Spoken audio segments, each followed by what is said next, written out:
So the next one we're going to be checking out is booking. Everything's basically going to be the same aside from a few minor changes when it comes to the formatting. So the next one we're going to be working on here is going to be the forms. So the first thing I did here was attach the webhook, right? The code and everything for the JSON file's already been set up.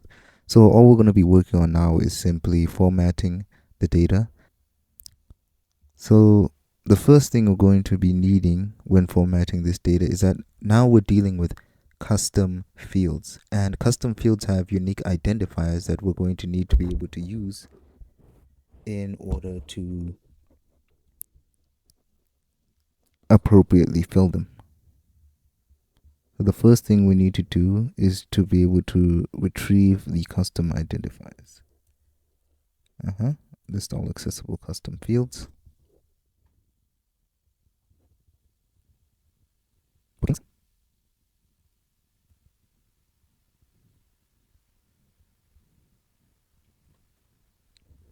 Now, obviously, you want to set the limit to as many custom fields as you have. I think I have around 4, so we can set the limit at 5. So what's going to happen here is that once I input some data, it's going to give me a list of all the custom fields and their unique IDs.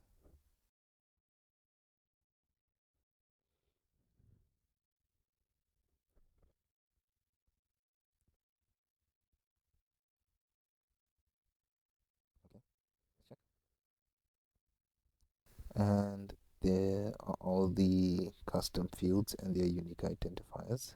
So next we need to get to filtering them.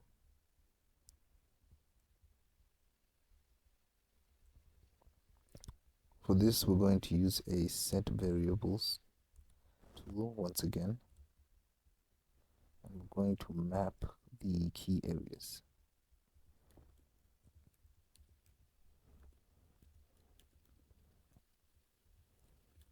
So the main thing we're going to be using here is basically nested if statements.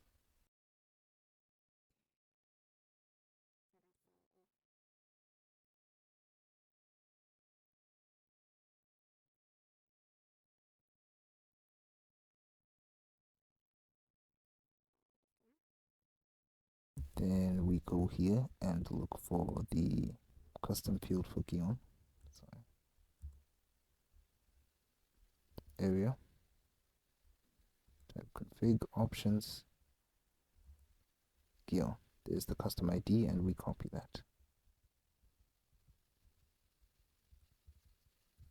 In case you don't fully understand the way if statements work in make.com, essentially they have two options. The first option is that if a condition is met, then this is displayed, and then the second option is whatever the alternative to that is. So it's an if and then else if right here. So here what we're going to do is that if the condition is not met, we're going to then put another if statement.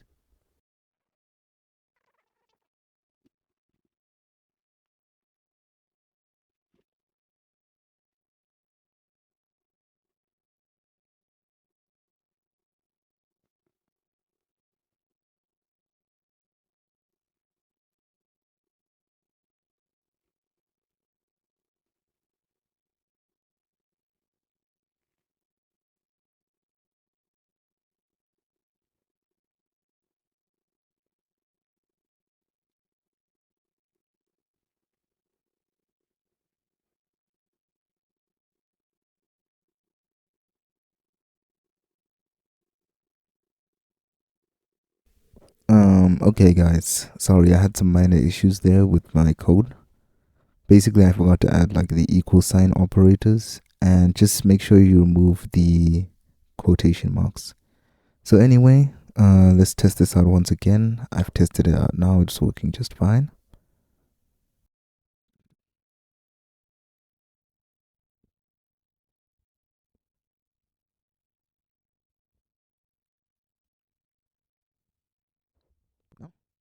There we go.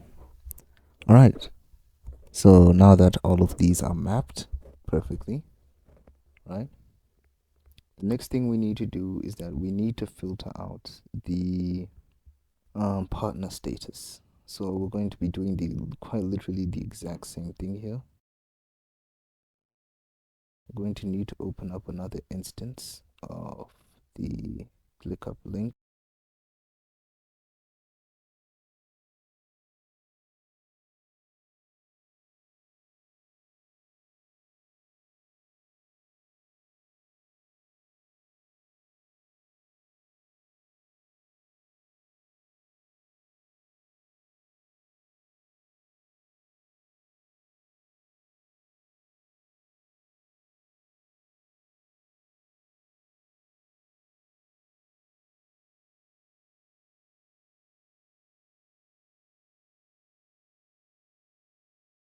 Because there are only two options here, we really only need one line of code, and we don't need to do any nested if statements.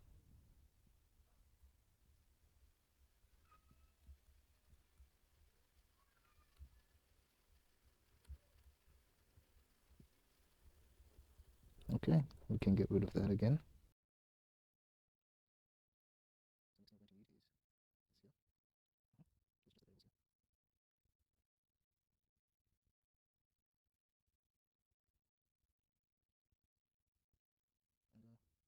Okay, we've got everything set up, so let's see how it runs. Let's make sure everything is referenced appropriately.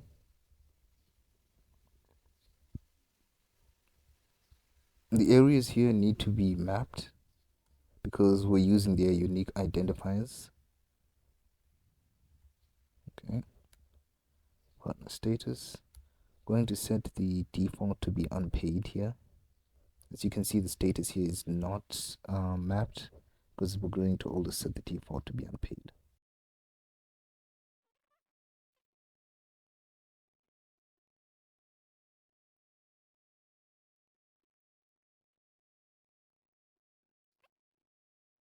Now let's go and check ClickUp and see what changes have been made.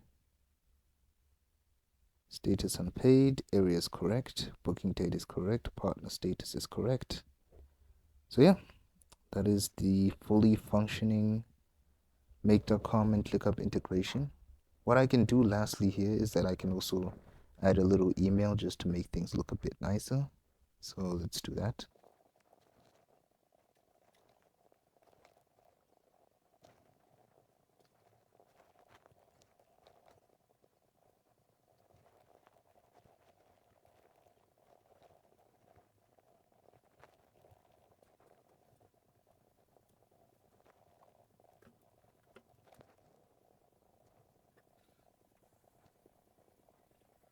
I'm going to manually type in the email address because it's not something that's actually recorded here.